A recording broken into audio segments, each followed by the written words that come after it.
Welcome again to the ALEC's 50th annual meeting here in Orlando, Florida. I'm joined right now by Oregon State Rep.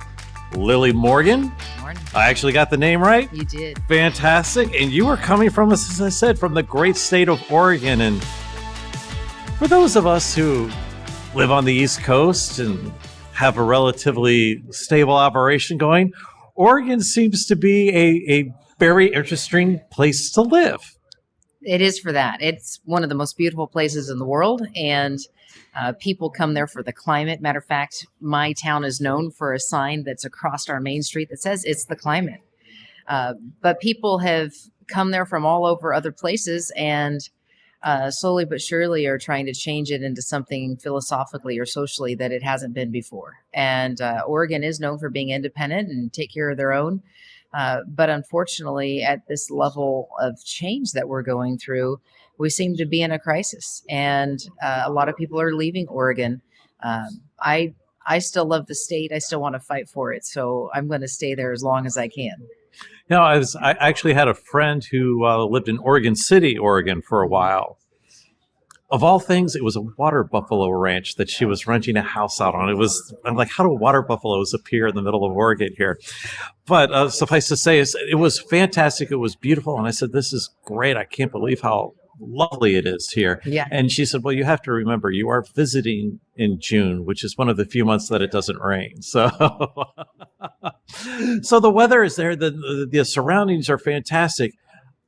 But it seems like the folks there in the state government, at least in part of the state government, they're trying to do more and more and take a bigger bite out of the pie, out of the financial tax-paying pie, and just throwing more and more rules and restrictions on the average folks. Absolutely. Instead of understanding that if you lower the taxes, if you reduce the burden on our businesses, we'll actually grow our economy and they would have more to work with in the first place. Instead, they have stifled industry. They are attacking businesses left and right, constantly making businesses out to be the bad guy or to pay for somebody else's issues. It's not the way to be done. And we really need to turn things around. We need to find a way to have balance and give people the freedom to be charitable, to give people the freedom to take care of others. Right now, they're trying to survive. The inflation is so high. The cost of food is astronomical. And, you know, it's one of those things that what used to be, whether it's housing or something else, isn't there anymore. So we're not keeping up with our needs in our communities. And instead of freeing up people to find the solutions, government's trying to say we're the only answer and trying to make people dependent on them, which isn't helping. And it's like the old adage that the 9 most scariest words you ever hear is, hi, I'm from the government and I'm here to help. Exactly. Exactly.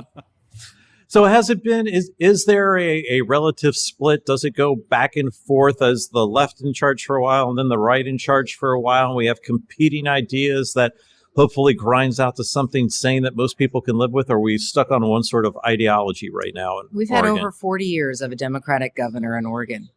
And so there's been a one-party rule for quite some time. The legislature has gone back and forth a couple times, but it's been over 10 years since the Republicans were in the majority.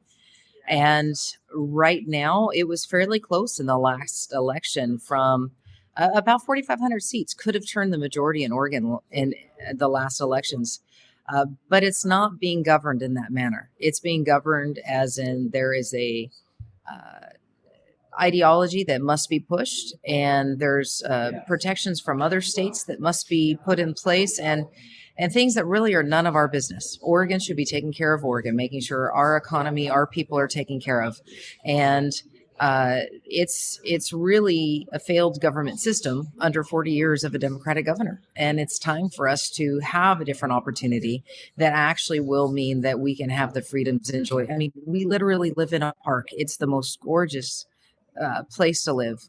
And yet, if we continue to manage it the way we are with the environment, with the forest, with our cities and our schools, we will have no resource, which our best resource is our people.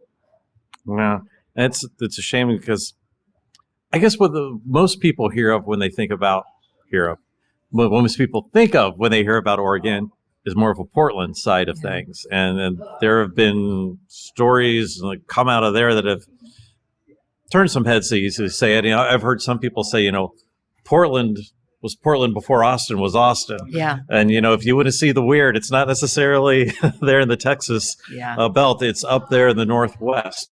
What district are you out of? I mean, are you in the Portland type area there, or are you? No, actually, I'm in Southwest Oregon, Grants Pass, Oregon House District 3. It is literally beautiful. I have mountains, I have rivers, wonderful people. 68% of my county, though, however, is federal lands. And so we are limited in what we can do because this partnership with state and federal governments.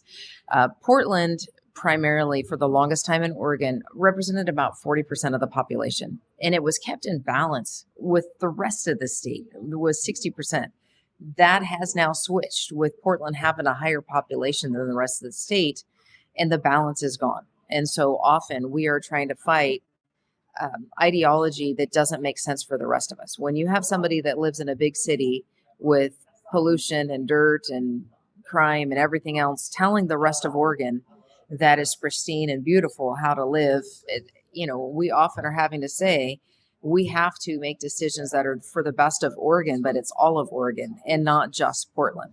Yeah, it's hard to come up with an overreaching, over-encompassing policy when you're living in a 600 square foot condo and talking about with like the folks out in your district that are probably on a 20-acre ranch or something like that, and it's not going to get to the same thing. So then, what are we looking at to do? What are we trying to push? What's on the agenda? The session is over for this year. It is. It just finished in June, and for me and most of the people that I hear from, the biggest concerns that I hear is that we have a lack of housing. Oregon has one of the strictest land use policies in the nation, and therefore they have stopped housing production. And so we're not keeping up with what is needed. Even the governor that was newly elected is acknowledging that, but she could not get that through the legislation this session with her own party being in charge because there are special interest groups that are keeping that in place. And then with Oregon's passage of ballot measure 110 and the decriminalization of drugs, we have seen where people thought they were voting for a treatment and recovery act. What has been, in fact, the outcome is people coming to Oregon so they could freely use drugs, be given any money they want in the form of either food stamps or TANF dollars. And so they're given money to live on the streets. They're given free tents and sleeping bags. They're given pipes to smoke. They're given needles to shoot up. And then they're given naloxone to overturn their overdose. So everything they need to live on the streets in squalor is provided. And yet what people thought they were voting for was that instead of putting somebody in jail for addiction, that everything would be done to help them get stable and get their feet underneath them, treatment and recovery. And so there's this disconnect between what the voters thought they were voting for and how it's been administratively carried through. And so people are dying. And it's so sad. The ideology that you will hear the Democrats say is they're being compassionate, to not judge somebody where they are, to let them be where they are. It is not compassionate to allow someone to stay living on the streets in their addiction, in their mental illness. There has to be a change in how we address people. Compassionately is saying, I care for you so much, I'm not going to let you stay on the streets. And if somebody is choosing to live on the streets, then that's a different situation. But for those that are there and can't get that help, we have to find another way to get them off the streets. And when you go to Portland right now, you're seeing that. So the homeless situation and the massive amounts of people that are moving to those areas that are welcoming homeless, and those that are in their addiction and in the mental illness that is creating some of the population and the homeless as well. It is a crisis, and we have to do something else. It almost sounds like a trafficking type situation because you're enticing people to come here and don't worry, we'll take care of you. There'll be a place, there'll be a home, but then again, they're just thrown into their addiction, which most people and that's why don't have any control of. I talked to a Portland police officer who told me that there are young children from South America that have been brought to the United States or being forced to deal drugs on the streets, and they're homeless. And then they are armed to protect themselves. You're talking 10 and 12-year-old children that are here in a country where they don't know how they got there and they're being forced to sell drugs. It is a huge issue. We are concerned with the human and labor trafficking that we see throughout Oregon. It's been an issue even in my district in Southwest Oregon. So, speaking truth is how we counter this. We don't just say, yes, this is okay. We have to keep with compassion and kindness towards those that are hurting, say, this isn't okay. We're going to keep pushing for getting the right help and also routing people back towards the freedoms of life, not just misery. So we're going to keep speaking truth. We're going to keep trying to win elections and turn things around so we can find balance. And, let's limit how many government employees we have. Let's limit the restrictions and regulations that we have and let the markets thrive. And let's get as much to the local control, the cities and the counties where they're actually interacting with the people versus the state bureaucracy over the top. And let's let Oregon just be a little bit more of Oregon. Well, Lily Morgan, you definitely have a whole lot of work ahead of you. It's worth it. Definitely. Fantastic. Well, we appreciate you coming over to visit us. This is ALEC's 50th anniversary annual meeting here in Orlando, Florida. Thank you.